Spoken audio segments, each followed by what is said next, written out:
Alright, hey y'all. So I'm back. I was in Greece. If you saw my social media, you saw that I was in Greece last week. I went to Corfu, and it was actually really nice. It was what I actually needed, because I ain't gonna lie to y'all, I have not been right since the grand horrifying miscarriage incident back in July, early August, and it's been a struggle. So in all honesty, for a bit last month, like in August, more or less, I was at rock bottom emotionally. I was seriously at rock bottom emotion. Yeah, I pulled myself together and did a couple of little vlogs, but oh no, it was bad. It was bad. It wasn't to the point where I was having, like, we'll just say super dark thoughts, but I was really kind of questioning the validity of my existence for a bit. Not that I was planning on doing anything drastic, but it was really bad. So I'm actually back on an even keel now. So I think going to Greece is what got me back to being back to myself. And I'm very grateful we took that trip, because I didn't realize how fucked up I was till I think yesterday. And I was like laughing at stuff a lot easier. And I just felt like myself. So yeah, I'm glad that situation is fucking said and done, because it was bad. So, but yeah, I was in Greece, and you can see some of the pictures up on Facebook and Instagram, and y'all ain't gotta follow me. It's not that real. I'm like probably one of the few YouTubers, because let's just say, y'all, these are minimal fucking effort vlogs. I don't edit. I don't have snazzy backgrounds. Well, I have snazzy backgrounds when I'm in the studio, but I don't edit. I don't do fancy fucking intros with sparkly shit, and like, I don't do good. I use the stock shit that YouTube gives you for like the like what the episodes are about. I put no effort into this. So, and I keep thinking, like, maybe I want to put more effort into it. But again, I'm not here for fame, fortune, or glory. So, low effort is what everybody's going to continue to get, because I like putting in no effort to shit. So, but no, you don't have to follow me on my social media. As you notice, if you've been on this channel, at the end or at the beginning, I don't say comment, like, subscribe. I don't give a shit. Do what you feel like you need to do with your life. But low effort is what you're getting. So that's just what is happening. So I was thinking, though, as I'm like going through all the pictures of Greece and stuff, I was just kind of thinking about social media and like how weird it is. And I had this conversation with my husband. I was just like, Lovey, if something were to happen to me, you definitely can't go out with somebody in their 20s. And he was like, why? And I was like, dude, you're on fucking Facebook. My husband lives on Facebook, lives on the shit. Every day. It's one of the first things he does with his morning when he wakes up. He goes and checks Facebook, and it's kind of tragic. And I was like, you are constantly on Facebook. You are not going to have anything in common with some bitch that has a fucking TikTok. That shit is just not going to go well for you. If you're on Facebook and she's on TikTok, you have zero fucking thing in common. And I'm sure it would be like, but no. She likes Star Trek. She's on Star Trek TikTok. I don't know if that's a thing, but I'm sure it is. But y'all ain't got shit in common. So, yeah. So we had that conversation. I think we had that conversation last week, too, because it was our anniversary last Monday. And we've been married for 7 years. We've been together for 13, but we've been married for 7. And, like, I don't even know. But Greece was amazing, except for coming back. Coming back was a fucking shit show that I'm going to talk about real quick. This is probably going to be pretty long because I got a lot of topics. Some serious, some not. But this is one of the not serious ones. So we were leaving Greece. We were 9 kilometers away from the airport. And it took us no time to get to the airport. Basically, the cab driver dropped us. He picked us up like 7:20. We get to the airport by 7:30. I looked at my phone. I was like, okay, it's 7:30. We're doing good. The flight doesn't leave till 10. So we're just gonna call this airline Eurotrash because that's exactly what this was. It was some fucking Eurotrash. So Eurotrash Airlines, we go in, our flight's at 10. We're thinking, okay, we're gonna make it because when we left out of this hole to go to Greece, we barely got to our flight. We barely made it to the gate because even though we had to leave at like 3 o'clock or like 3:30 in the morning, for whatever fucking reason on A81 it was some really bad traffic. I don't even know what the fuck was going on at 3 something in the damn morning that we had bad traffic. Then coupled with the fact my husband was like, I don't know where the parking lot is, so we barely made it to our gate. That was when we were leaving. We get there with time to fucking spare, and we look at the line for Eurotrash Airlines, and it's stretched way the fuck down past where the concession stands, or like the food, the concession stands were. So we're like, oh shit, but it's fine. It's like 7:30. We're gonna be fine. And that's what we're gonna fucking do. So we're waiting in line, and people are cutting in front of us. And I'm just like, the fuck are these motherfuckers cutting in front of us for? And people just kept cutting in front of us and kept cutting in front of us. And people, it was just fucking chaotic. Why? Because nobody was working the line. And the one person that was trying to work the line for Eurotrash Airlines was actually with the other airline that was like some other airline, TUI or something. They were the only people working the Eurotrash airline line because Eurotrash couldn't get their shit together. They had somebody work the line. So eventually we get a little closer, not super close, mind you, and they're screaming for something about cologne.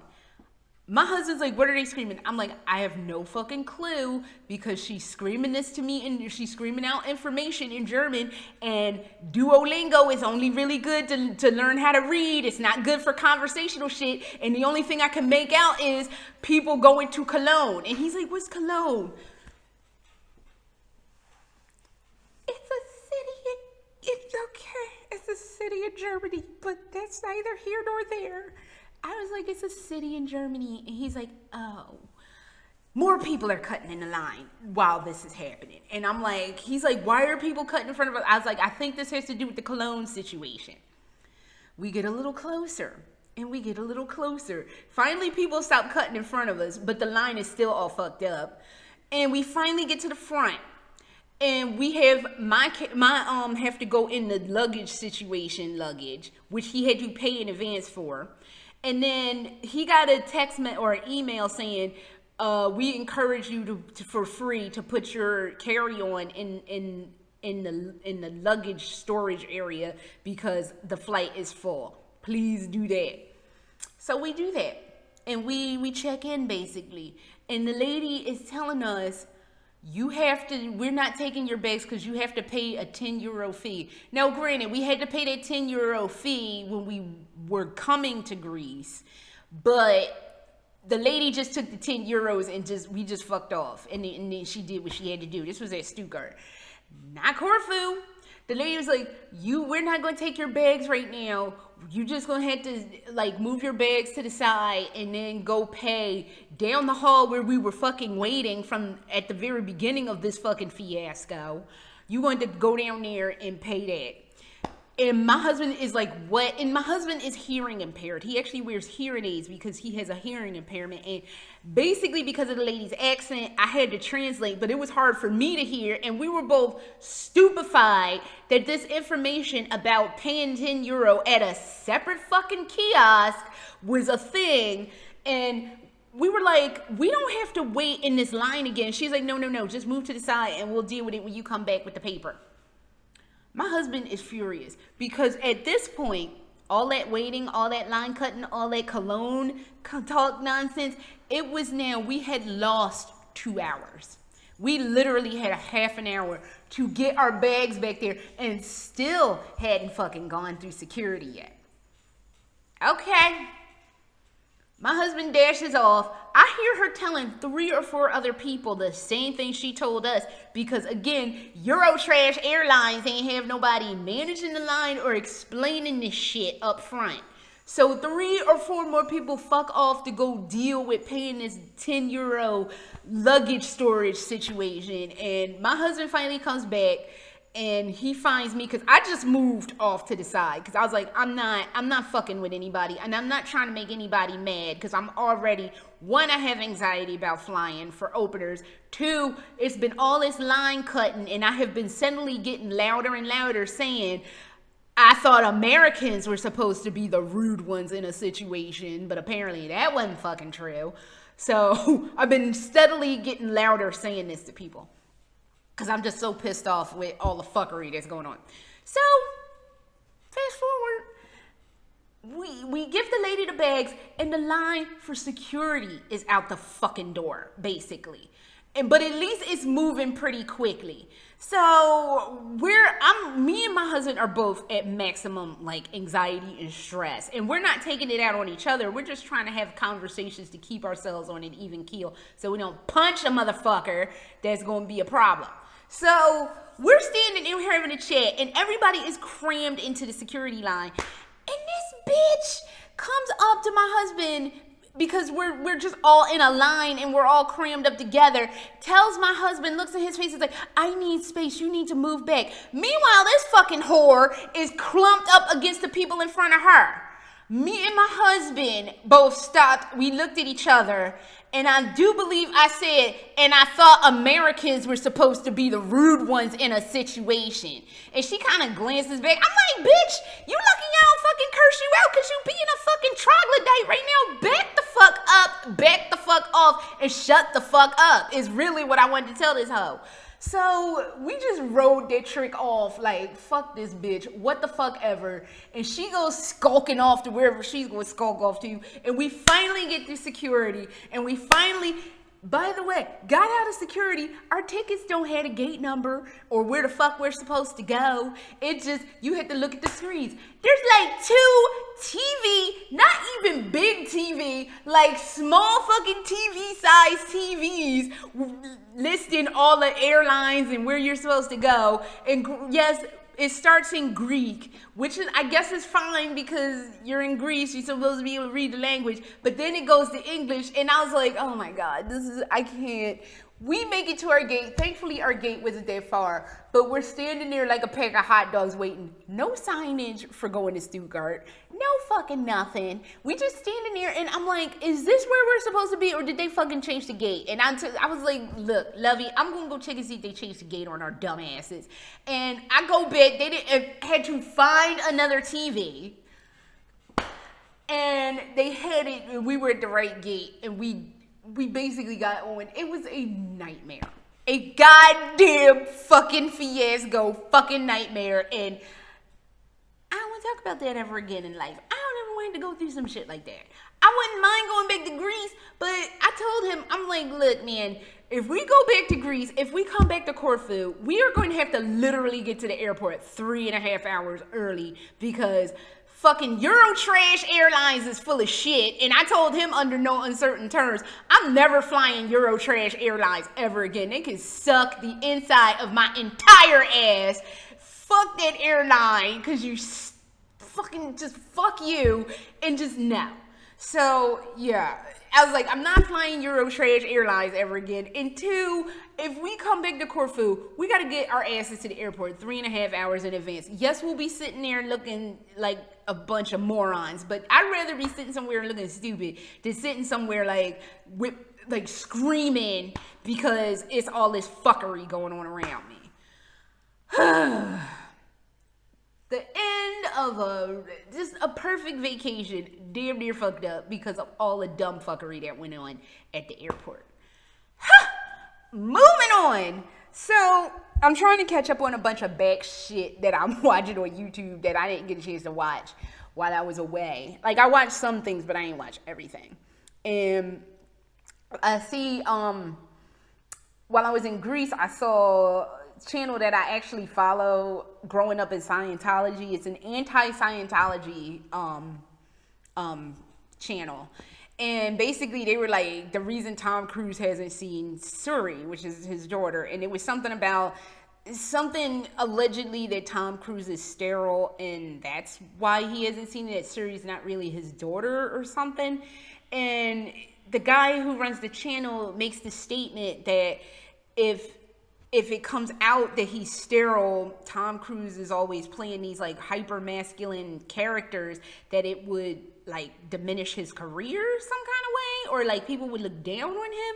And I'm just thinking to myself, I don't think that's true. Maybe about 25, 30 years ago, I'll even grant you like 10 years ago, 10, 15 years ago, if Tom Cruise had came out, that if it came out that Tom Cruise was sterile, which I don't know, this is all alleged, that it would ruin his career. I don't think that would ruin his career anymore.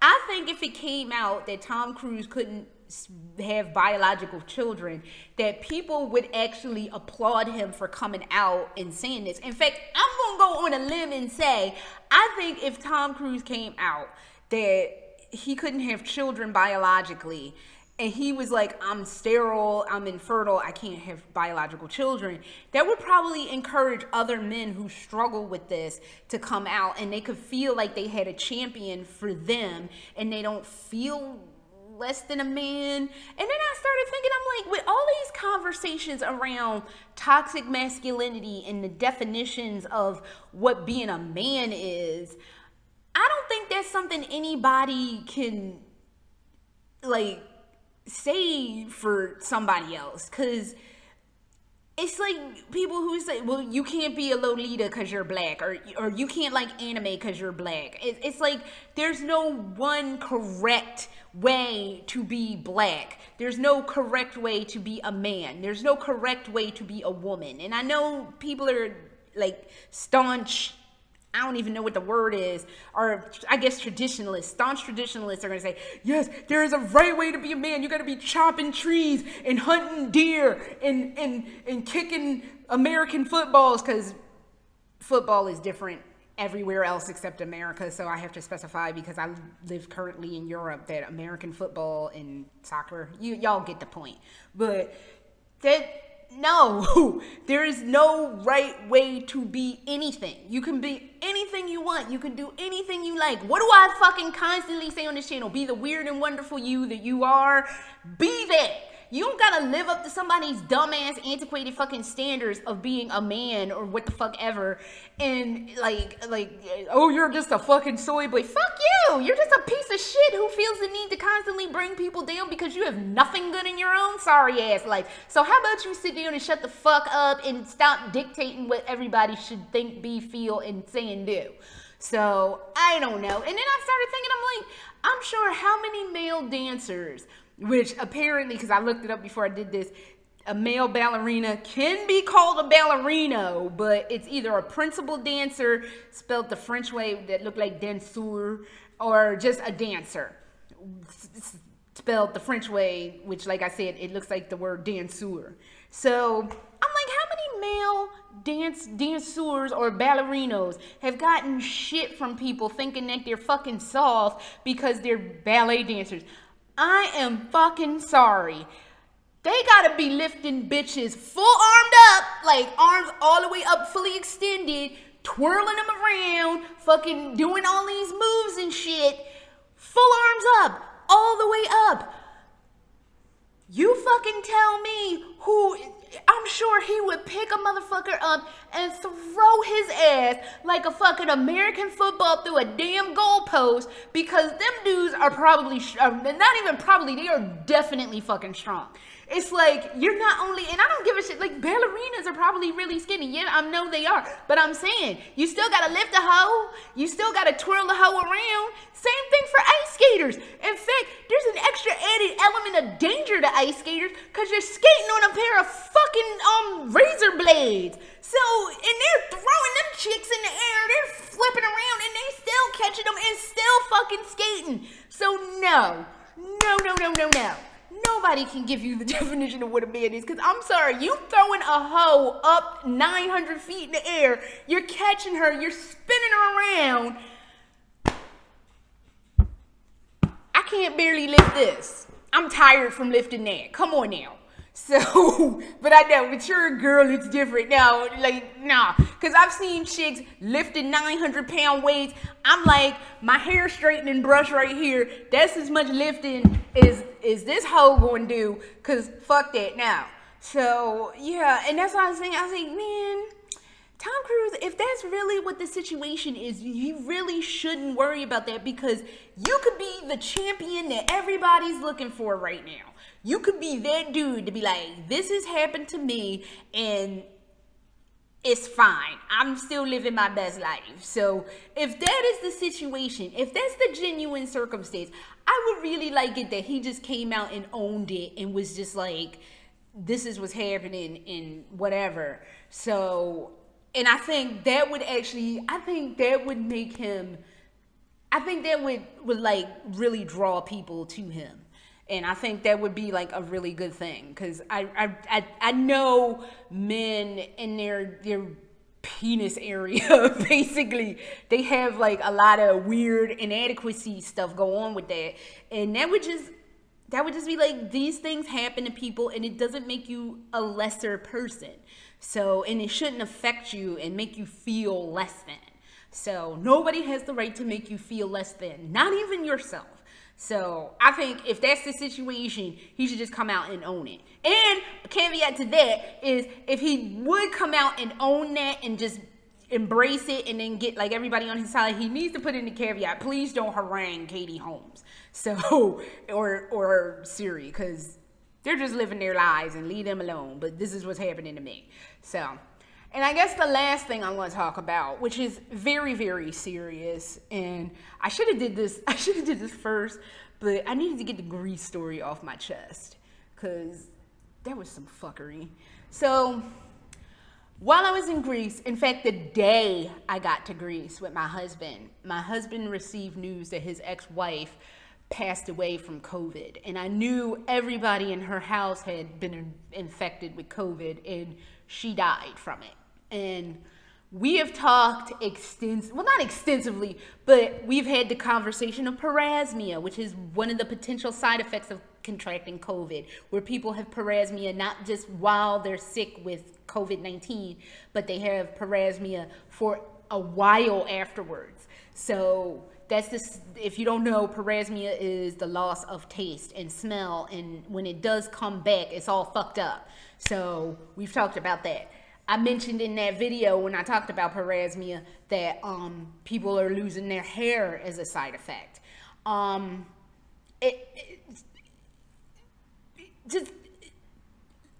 Okay. This is, as y'all know, since this has been going around last year, I have told people extensively that I have been following this since there were whispers about it in 2019, early 2020, because it was getting a little ridiculous. And for whatever weird reason, probably because I'm a pseudoscientist, let's just say, I am not a scientist, I'm not a doctor, I'm not a virologist, I'm not a biologist, I don't know anything about secondary virus exposure. I wish I could be more like Wesker in that regard, but I'm not. So, but I've been following this thing since it became a thing. And what have I constantly told y'all? That one, nobody can tell you the long-term ramifications of what having COVID will do to you in a year, 2 years, 3 years, 10 years, 20 years. No one can tell you because it's a new virus. But I am going to tell you that if you have not gotten vaccinated, because not only did my husband's ex-wife die, a friend of ours who was a nurse who had it before, who has 3 children, one of which is under the age of 2, she died from COVID. I'm going to say this, and I'm going to mean this. Please get vaccinated. Just stop fucking around and get vaccinated. Because from everything that I understand, this fucking Delta variant, not only is it highly contagious, it will turn your lungs into a blood fucking smoothie. It will riddle other vital organs, because not only like a few days before this news came out with the 2 ladies that I knew that died, I had started following the Herman Cain Awards on Reddit. And reading those stories is just, it's horrible. And I'm going to explain the Herman Cain Awards to you the way I explained it to my mother. Herman Cain was a man who was very pro-Trump, who went to one of his rallies without a mask, without a care in the world, contracted the first variant of COVID-19 and died from it. So anybody that's an anti-vaxxer or shares anti-vaccine propaganda, they get nominated, and at worst they get awarded when the inevitable happens. So, and it is a subreddit that's this weird commingled amalgamation of extreme frustration and some schadenfreude, but it is actually making a difference because people are actually reading this subreddit thread and they're like, I don't want to get an award. I don't even want to be nominated. I just want to live my life the best I can. And they get vaccinated. So it is serving an actual good purpose. And I started reading some of these stories, like the nurse who had gotten it, but she got vaccinated and she was taking care of a man and he had been in the hospital for months. And when she left to get better from getting COVID, when she came back, he was way worse for wear and he eventually passes away. There was the crematorium operator who shared his story about how he is frustrated and burnt out and just so tired of all this needless, because at this point it's needless death. Then there was the one, and I had to explain this to my mom, with the mortician who does embalming, and he's like, it's a lot harder to deal with COVID infected people who pass away, not just because you have to wear a lot of like protective equipment, but there's also the added, when you die, they have to do something called aspirate you. He said it's basically they take this really long tube, they jam it inside of you. I guess they make an incision and they jam it inside of you, and I don't know if they suck out your organs. I don't know exactly how it works because he didn't explain it, but basically they got to drain, it's not the organs, they drain all the leftover fluid that's accumulating so your body is presentable for viewing. Basically, he was like, it's harder to aspirate COVID victims because normally when you aspirate somebody who dies, even under a normal non-COVID circumstance, the lungs are filled with this white fluid, he says. But the problem with COVID people are they take longer because it's nothing but blood and clots. And it takes hours to aspirate these people. And if you don't do it properly, they'll start bleeding from their eyes and mouth and nose. Or not, I don't think from their eyes, but they definitely start bleeding, he said, from their mouth and nose. Look, I understand, and my mom pointed out when I was telling her about the Herman Cain Awards and telling her about all these sad, tragic fucking stories. She was like, you can't tell adults what to do. That is very true. It will not stop me from cursing you to fuck out if you don't stop fucking around and getting the goddamn vaccine. All this nonsense about nebulizing fucking hydrogen peroxide and mainlining bleach and taking horse dewormer. All of this to avoid getting something that you could have completely avoided if you just got the fucking vaccine. I don't understand it. I don't understand it. You are going to die. You are going to leave people confused. One of the things I was watching when I was watching Radio TTS is there was a therapist. They had asked, what is some of the long-term ramifications that we don't know about that's non-medical from COVID? It was a grief counselor. And they're like, all the normal things that we have when somebody's about to pass away, i.e. you get to see them in the hospital. You get to see their body lying in whatever at the funeral home. You cannot do this with COVID. We don't have the normal things to keep us normal, to keep things normalized. None of this is normal, and none of this needs to be going on. None of it. At this point, all of it is just needless, pointless death. I don't give a fuck what your political ideology is.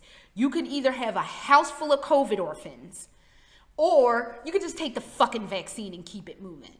And I'm just so tired of all this needless stuff. I do not agree with people who are conservative leaning. I just don't see the appeal in it, but that's not for me to have an opinion on.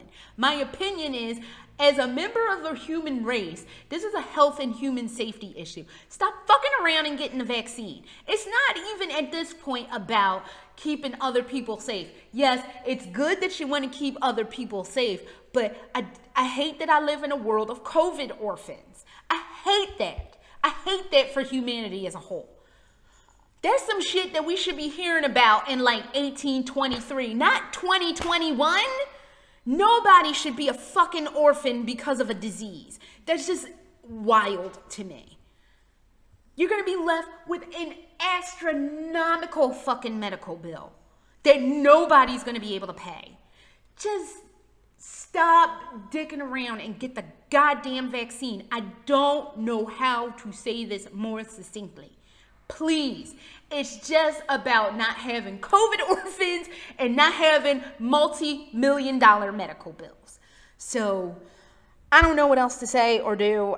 I mean, I had my disagreements with both the women that passed away. I'm not going to lie to you. Like, they were both problematic in their own unique ways.